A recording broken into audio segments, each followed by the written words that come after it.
हा बेलेश्वर मंदिराचा अवशेष आहे. हा सिद्धेश्वर सिद्धनाथ मंदिर म्हणजे बालचंद्र मंदिराच्या पाठीमागे हे ठेवली होती सगळे वेतन केली होती. आणि ते सिद्धनाथाचं काम जीर्णोद्धार काम करत असताना ते खरं वास्तविक हे साईडला ठेवायला पाहिजे होते सगळ्या वास्तू, पुरातन वास्तू आहेत. आणि ह्या ठिकाणी जी सापडलेली आहे त्या मंदिराच्या अवशेषामध्ये बेलेश्वरच्या, तर हे ते हात आहेत. आणि हात हा तिथं एक पाय दिसतोय आणि याच्यामध्ये हे शिल्प आहे, हे दगडात जरासं छिन्नी विच्छिन्नी झालेलं आहे.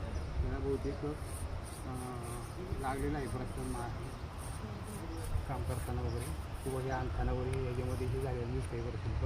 अशी बरीच शिल्प ह्या ठिकाणी अशी लाईनशीर होती, परंतु ती सगळी तुटली गेलेली आहेत.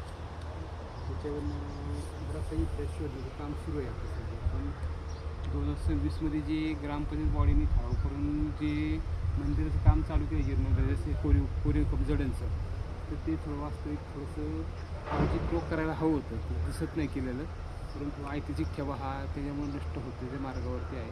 आणि हा ठेवा कुठेतरी जतन व्हावा यासाठी कुठेतरी ग्रामस्थांनी सगळे मित्रपरिवारांचं सहकार्य केलं पाहिजे.